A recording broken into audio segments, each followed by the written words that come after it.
Hello, my dear friends. Welcome to Aspire 32. Today we have another great podcast, and I have my friend Dr.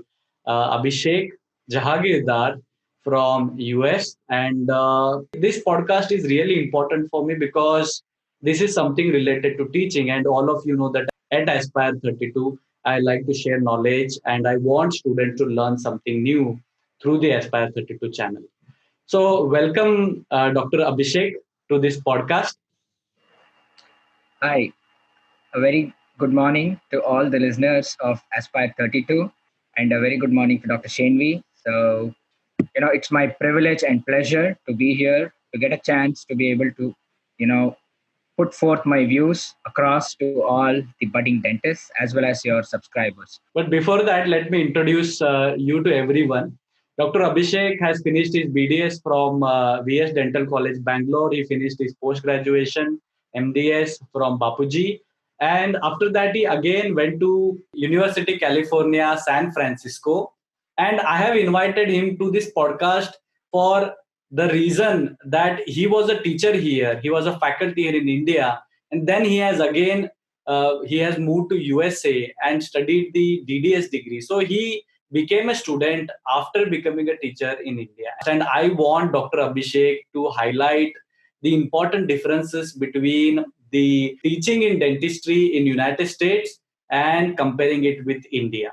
I want to know from you that which was that one quality as a student which you learned from India, and that was the most important thing which helped you when you joined as a student in the United States.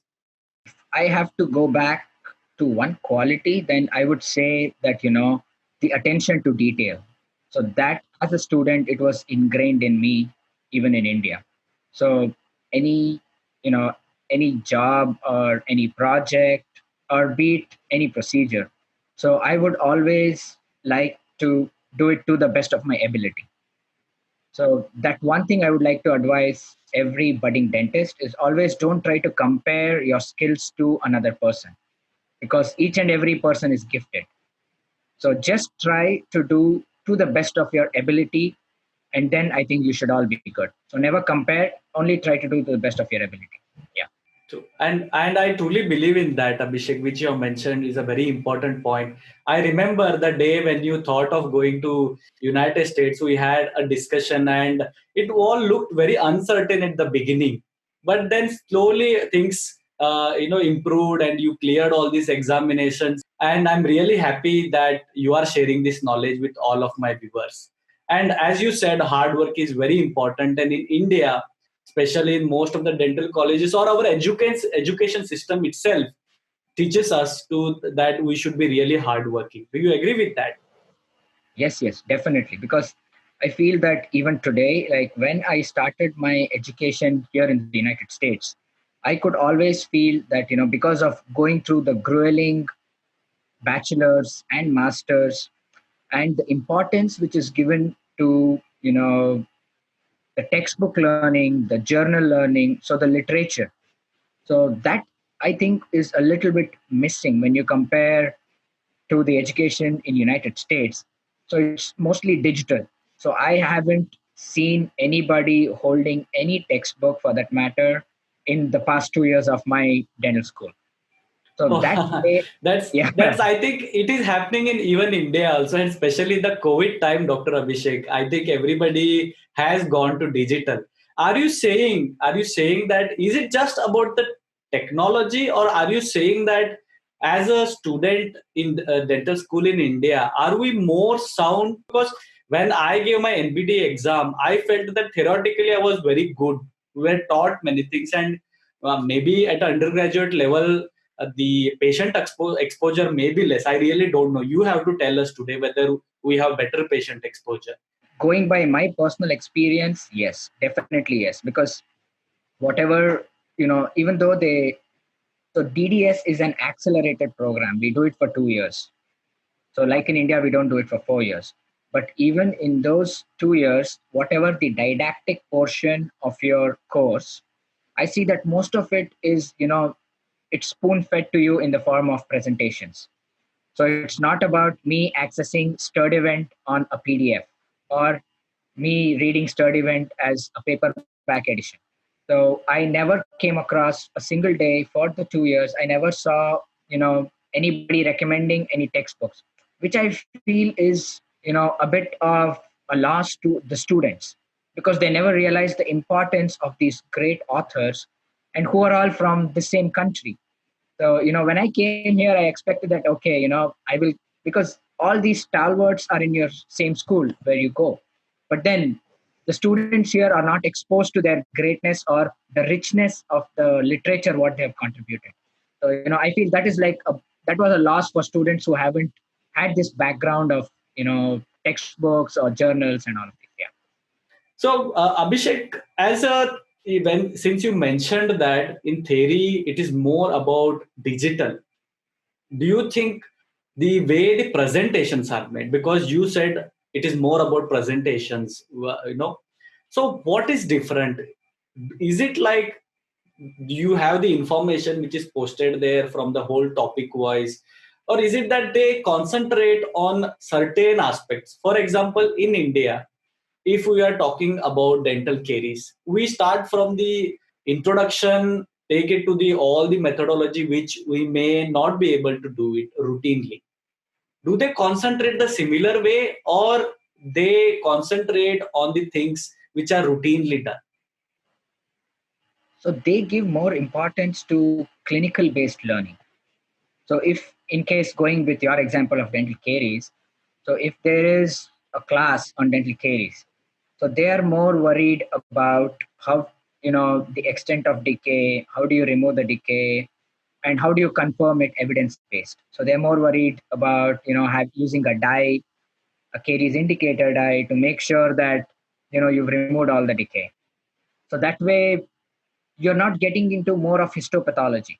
It's more about, on the job clinical based focused learning.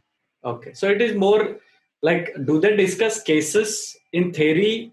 Are you saying that like you have the case pictures and that is what is explained rather than the same information is there in the textbook? How do you cover those basics things? Is it left to the students? Generally yes, because like back in India, they do not believe in, trying to teach you everything. So they will give you sort of a trailer and they want you to work on these when you're back home. So they'll give you some pointers and they will let you know that, okay, these are the things, the most critical ones are covered and the less critical ones are given as a project or as a homework. So they, it's more involved sort of a learning. Okay, and how do you make sure that student has read all those things? Because I do believe that if we tell the students that you have to read it, they may not read it unless there is an exam for it. And after that, I want to ask you another one question also. That is there any difference between a student here and in your dental school? Coming to the first part of the question, so how do you make sure? So you have like an MCQ based exam at the end of your whole course. So here, cariology, if you take cariology as a course, so you have to, give an MCQ based exam. So they're more trying to find out if you know the concepts. So like back in India, they don't expect you to remember the definition of dental caries, which goes for like maybe 4, 5, or Yeah, 7, 8, I or maybe know. definition of It is epidemiology. definition. Tell me the definition of dental caries. Exactly.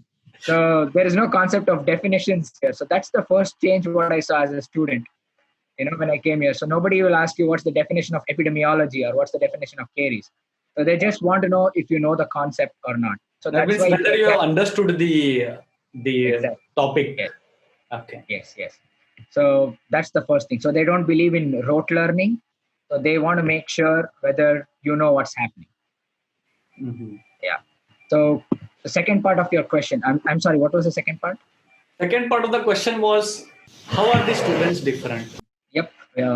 They are very different because the culture of learning here in the United States, or I feel in the West, is, very relaxed and very different. So like, the student, nobody asks you if you just, leave the class and just walk out. And anybody can, yes, they can ask you a question anytime. That's fine. that was the same even back in India too. So as a teacher, even I would encourage anybody to just stop me, whenever they have a question or whenever they feel they're not understanding something. So even we would encourage that back in India. But it's because, it's all about you. If you want to learn, you come in, you attend the classes, you learn. But you have to compulsorily take the exam and clear. So you attend the class or no is your prerogative. But if you want credit for that particular course, then you have to clear the exam. So you can read it on your own, watch YouTube videos, you can do whatever you want. But you need to know the basics, the minimum standards to clear that particular course and get the credits, thereby getting your diploma. Do you, as a teacher, do you think that MCQ based exams are actually better, or do you think the theoretical exams which we have in India, which as a teacher you also have taken? Personally, according to me, I feel MCQs are a better way of testing somebody's understanding of any concepts, because in theoretical exams, I feel it promotes rote learning, as I've already mentioned. So I'm trying to by heart the whole definition, like the definition of dental caries, or the Yes. definition of epidemiology, as I always give this example. So the student is more stressed about missing a particular, or in my own specialty when I taught back in India, it was oral pathology. So I used to, if the student, there was a joke going around. So if the student used to answer everything, then the killer question would be define a cyst. Yes. So, I personally, I feel that even though the student knows what is a cyst, but they may not be able to go through the whole definition word to word as defined by somebody else. Good. So, and I think it's outdated to know each and every word uh, as defined by an author, because even if you talk to any author, the more interested they are is about the concept what they're trying to Yes. explain. Yes. But the education system back in India, even today, I don't know how it is today, but till the time I left, it promoted more of rote learning and memory learning Yes. than anybody who is trying to understand the concepts and trying to go along with what is being taught. So my True. personal preference would be MCQs because it tests your conceptual knowledge. So I have seen many people who can just by heart and define dental caries, but when you go into the detail of the definition as to what Sturdivant is trying to put it across, they may fail because they Yes. are more concentrating on learning word to word of what is being defined in the textbook rather than understanding what he's trying to say. Yes. In India, we are more specific. For example, we ask what is critical pH, and you should know it is 5.5. But student may not know what is critical pH. He remembers it is 5.5, but when you ask them, they don't know. Right? Not everybody, but there are a few students, as you said, people try to remember it rather than understanding the concept. But how are the MCQ different? Is it case-based questions or is it very straightforward? My personal experience is they do not emphasize more on these numbers. Okay. But critical pH, yes, it is something which you really need to know that as a concept. So they may go ahead and do that, but Okay. not one example what I would like to give you is when you're trying to calculate maybe the shrinkage of composite on curing, Yes. or maybe expansion of amalgam and contraction of amalgam to the liquids what you consume, like maybe coffee or tea or whatever. So they more want to drill in your mind that the tooth does not expand or contract as much as an amalgam. Yes. So that's what they're trying to tell you. Yes. They're not more worried about the numbers as to what is the shrinkage part, what is the heat of the light, how close you need to keep it. Yes, they tell you that you have to keep it as close as possible. They won't ask you whether it should be at 1 millimeter or 2 millimeter. Exactly. Yes. So Okay. they're not worried about specifics as long as they're driving home the essential point or the essential concept. Yeah. So How many students do you have in your class? So we had like the domestic class as well as the international class. So in the international class, we were around 28, and in the domestics, they were 80. Okay. Domestic meaning it is the regular class like what you have for 4 years. Yes. Now, So, those so are the BTS is people for, basically the advanced standing program, which you said accelerated course, which is there for 2 years. yes, There you have how many students? 28. 28. Okay, then the teacher student ratio is really good. Yes, yes. Do you spend a lot of time with your teacher discussing the topic? J- we How our course is structured is we have theory classes one whole day a week. That means one day you have theory, rest Yes. all day you have practical. What one day you learn, like maybe we had it like on a Friday. So Friday morning to evening, you had different subjects, lecturers coming in and giving in their presentations. And then the concepts what you learned on Friday, we used to work on them from Monday to Thursday on the floor, on the clinical floor or on the preclinical floor. So that way you learn and you do it. You learn and you do it.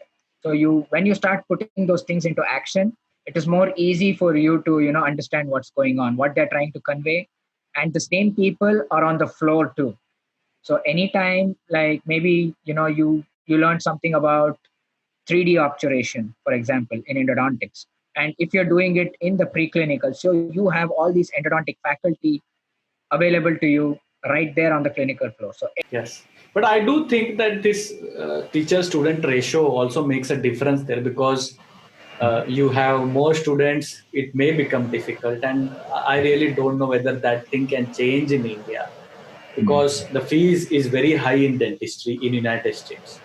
yes, yes, yes, So definitely. we may not be able to balance everything, but if possible, I think that is a very good point which should be followed. And one thing which you mentioned now is that the faculty is available on the floor. Does that mean all the faculties are available? Like, for example, if the students one day comes to preclinical, or suppose a student comes one day to the conservative dentistry department, the next day he goes to prostho department in India. Do you have all the treatment plan combined and you have one faculty of conservative, one faculty of prosthodontics, and you are doing everything for that patient on that day? Yes. So that's a very good question, Suresh. So that's the major difference, that lies in dentistry from India to United States is this. So in India, we see that, they have segregated learning into different departments. Like I come to your department, I only learn about inlays, onlays, root canals and all of that. Okay. And then I go to prosto, then I learn about dentures, cast partials, crowns, and bridges. And then I go to another department, ortho. And so this way it's segregated. But in the United States, each and every dental school follows a comprehensive model. So whatever the patient requires, patient may walk in, he may require perio first, he may require conservative dentistry, he may require endodontics. Yeah, so that way, if my patient requires deep cleaning, I do it right away on the floor, on the clinical floor. What I mean, along with a periodontist. So all the specialists are available on the clinical floor. So the departments are segregated only for postgraduate learning. For undergraduate learning, each and every specialist has to be there on the clinical floor each and every day, each and every clinical session. So I start with maybe scaling and root planing for my patient today. And then in the next appointment, I will go through maybe if the patient requires endo. I do an endo with an endodontist, and then I do a crown with a general dentist as a faculty. And then if my patient requires a cast partial denture, then I do it with a prosthodontist on the floor. So it is a very good, healthy mix of all the specialists available on the clinical floor along with the general dentist, because you know there is a very harmonious relationship between the general dentist and the specialist. So the patient always has to come back to his general dentist after treatment from a specialist, because the general dentist is the one who refers them to the specialist. So the specialist, as it is, does not have his own set of patients. How is the patient exposure? Do you think you tend to get more patients in India compared to United States? So it's all about how much time you spend in the clinics at the end of the day. Okay. So, and the clinics here are modeled on private practice model. Okay. So that's the reason why they have this comprehensive model, because in your private practice, when a patient walks in through your door, you want to make sure that you want to do as much as possible to the patient. Unless, if there is something which is out of your skill level or your skill set, then you refer them to the specialist. So what they try to do is they want to make sure that you are a safe beginner when you graduate from school. So they want to mimic the same model. That's the thought process behind it. So we have 4 days we are in clinics. So morning and afternoon, that's how our sessions are scheduled. And in the morning, depending on whatever procedure you're doing, you can maybe have two patients or maybe one patient if you are doing an extensive procedure. So thereby, because we have more clinical time, we feel that there is more patient exposure. So I think even in India, if we have more clinical time, the internship, back in India, so I think that what serves as a major, learning process for a budding dentist. But then if we remember our times back home, so, generally internship is like after 4 years of intensive study, everybody wants to just let their guard down and enjoy the internship. Always No, but told not students, everybody does it. There are students who are really serious and aim for post graduation. In even nowadays, people plan to go to United States or any other country. Theory is on one day. It starts from what to what time, and what is your lunch break there? so a typical day would be like we start our didactics at maybe like 8 in the morning. So then we would have like a 1 hour slots. So 8 to 12, and then 12 to 1 would be our lunch, and then maybe 1 to 4. Okay, and practical. Practicals would be the same Monday to Thursday, 8 to 12, and 1 to 5. And you also have the option of, in case you're not able to, if you feel you need more practice, you can always come back after 5. The practical labs are open 24/7. So I have seen people trying to, hone their skills on maybe crown preparations or anything. I've seen people in the lab till 12 o'clock. Students are like very, very dedicated because, they want to make sure they make the most of, the opportunity and the learning, because dental, like as you said, the dental education is pretty expensive here. It doesn't come cheap. Yeah. Yes, yes. I think financial is a major aspect compared to what we have it in India. Since you said you are learning, you are getting more patient in the patient. You try to do many things, but when we try to teach endo here, we all know Dr. Abhishek, and I'm not sure whether you agree to it. The more the experience, the more is your skill, right? So apart Definitely. from doing patient, I know that you have done dentistry in India and you know the type of models which we have, and they have improved over a period of time compared to what the students are getting now. How are they compared to the models, what you or the simulation, whatever you call? How are they different in preclinical compared to India? In preclinical, the school tries to simulate the exact same conditions what we are expected to do in the clinics. So, we have very accurate, simulation jaws, then even endo. So for endo, we have amazing teeth, especially the endodontic, typhodont teeth. I mean, they are expensive. I'm not discounting that, but then it's so real, and it's as good as doing on the patient. And even when we are doing in the pre, we have to make sure that we have the rubber dam place for endo, because that is the standard of practice. So whatever you're expected to do in the patient, the same thing you're supposed to do even in preclinical. You cannot discount and okay, fine, it's just preclinical. Are you exposed to research activities? Oh yes, yes. So if you are interested in research, so there are plenty of opportunities here. So there are, so you have like something called as a research day every day. Sorry, once every year. So whatever research is going on in the School of Dentistry, in collaboration with other schools or in collaboration with School of Pharmacy or Physiotherapy or whatever it is, they all present their research, and you have very eminent scholars coming from other schools, and they are trying to give you feedback, and it's big. So research, if you're really interested in research and didactics, I mean, this is the place. You have everything at your disposal, whatever you can think of, electron microscopes, every cutting edge technology is available here, and you get grants for research. That's the best part. Yeah, that's a very important point, and we did discuss in one podcast that getting grants is maybe difficult in India. Is it a easier task in your dental school? I would say getting a major grant would be based on the merit of your study.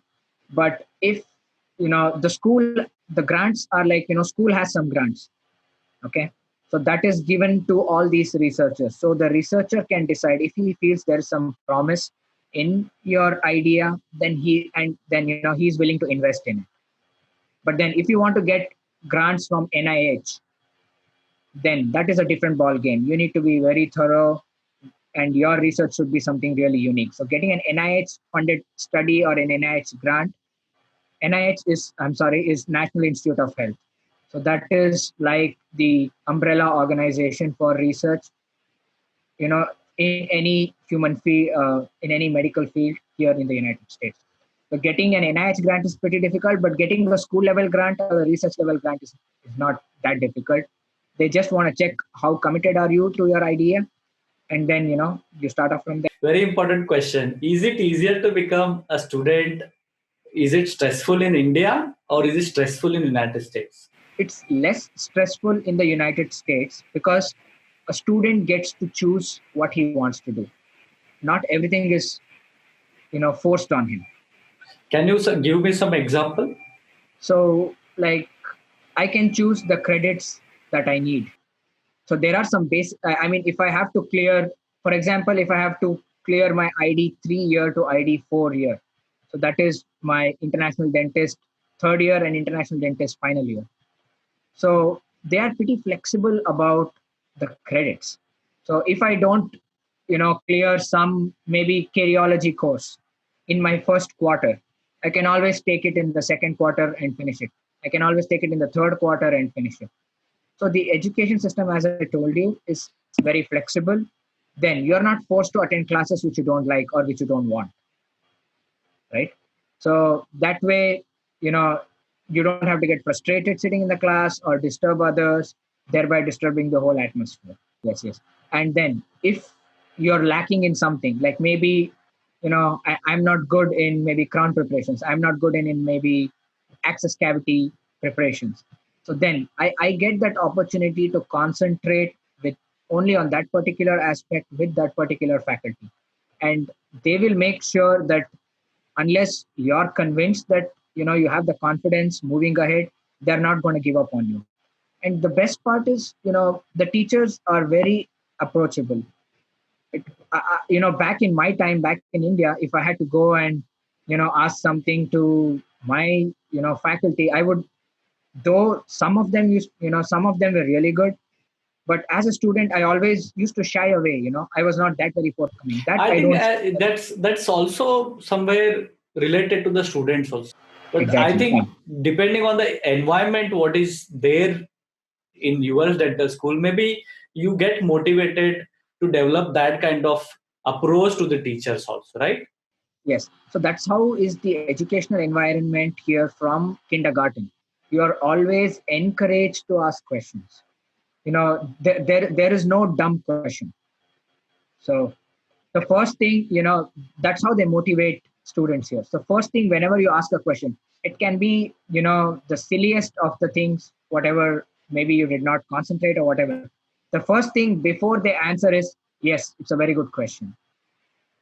So Suresh, if you ask me a question now, saying what is the difference between educational system in the United States and back in India, so before I start answering, the first thing I say is, yes, Suresh, it's a very good question. So you have asked me, you have said that line many times in today's podcast.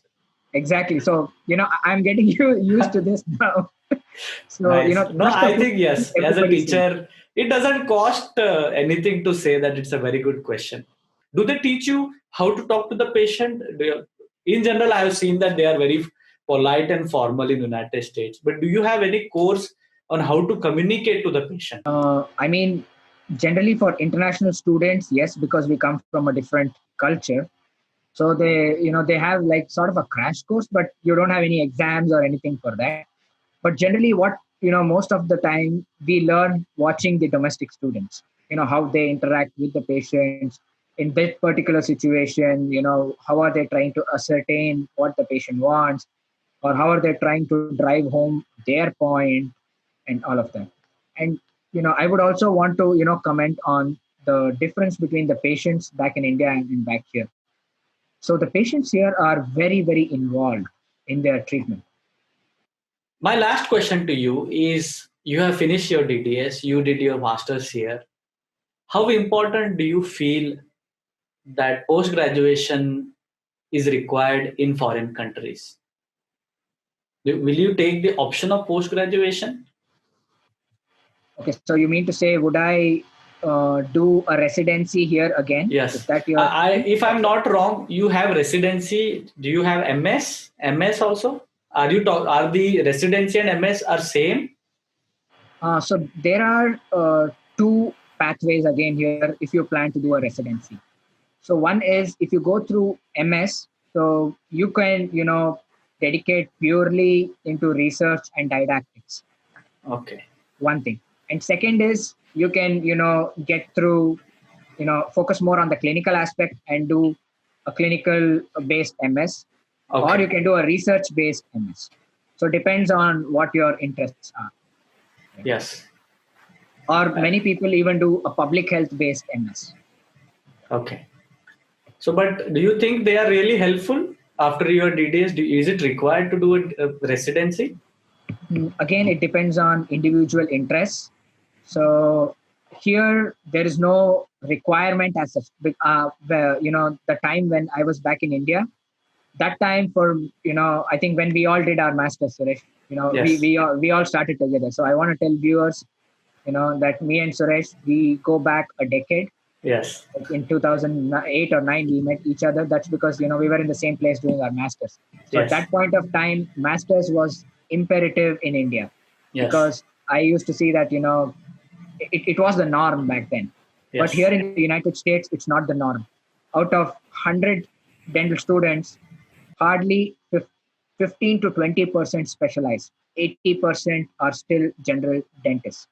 That is because of the way dentistry works here is the patient comes to the general dentist. Even though the patient knows that, I'll give you an example. If the patient knows that he has a big hole in his tooth and he needs a root canal, but the patient cannot directly approach the specialist. Each and every patient should have a primary dental provider, a primary care. And the primary care will refer to the specialist if he feels he's not competent or if he feels he doesn't have those skill sets. So, for example, not every endo is referred to an endodontist. Right? So generally, the primary care dentist takes a decision based on his confidence level and based on his experience level, if he can do it or if he wants to refer this to an endodontist. And the specialists are not that many also, that if I start referring each and every endo that comes through my door, then the endodontist will be overwhelmed. He will not be able to do it. Yes, the Yes, yes. specialists are also less. Because when I thought of applying for MS and all, the number of seats are very less. The number of Yeah. seats are very less in United States also. But this all the information what you have provided is really great. But one last question which I want to ask you and conclude this great session what you had today. If you go back 2 years behind time and start your DDS program or advanced standing program in United States as a student, what is the one thing which you'd like to change or if you want to do it again? So I would say, the dental school here was like a breeze because it was so intensive. You never realized how, the 2 years passed. But if you would, if I would think of one thing that I would change, then maybe, most of it would be the same, because I don't see any change, you know, because I've always had a positive experience here. But one thing I would say, I would maybe, you know, have more electives. These are electives are like credits which you can, take it apart from what you're supposed to do. So maybe I would have explored more electives or more externships. That's all I would say. I would have maybe tried to do that more. But then everything else was, I would say, they make sure that when you graduate out of dental school, you have the confidence and you are a safe beginner, and they make sure that you enjoy the process of dentistry, what's happening, because you've been doing that for 2 years. It's just that now you're on your own without any faculty, for to approach when you have any doubts. But then you develop such good relationships in dental school that your faculty become your mentors for life. That is again a very, very important thing what I've noticed in the United States. Mentorship which is available from faculty. Each and every faculty is so invested in your progress and in your growth even after your dental school. It's not that, okay, you graduated from school and now you're alone in this world. No, you're not alone. You always have your faculty to fall back on. You can always get back to them with any questions. Should I choose this practice? Should I choose that practice? Should I specialize or not? Where should I settle down? Should I settle down here? Should I settle down somewhere else? So you have tons of questions when you're a new graduate. So at that point of time, this important role is again taken up by your faculty as a mentor. So, this is again an important thing. What I would like to advise students back home, always keep in touch with your faculty. They have been there, they have done that. They will always be able to guide you the best way. And they are investing all their experience in you so that you don't make the same mistakes what me or Suresh did when we were alone navigating all of these complex situations back then. So always So keep in touch with your faculty and always approach them. They're always there to help. Yes. that's a very nice ending conclusion what you have given, Dr. Abhishek. And I truly believe your words that as a teacher, your duty doesn't end at the final year BDS or internship, and the relation should continue. And our duty is to help nourish the student, and they can contribute to the society. It was great listening to you, and I hope that our viewers will make the best of this podcast. And if you have any questions, you can always mention in the comment section, and we'll get back to you with some more information. Thank you so much for listening to this podcast. We'll see you once again on Aspire 32 with one more video very soon. Bye for So now.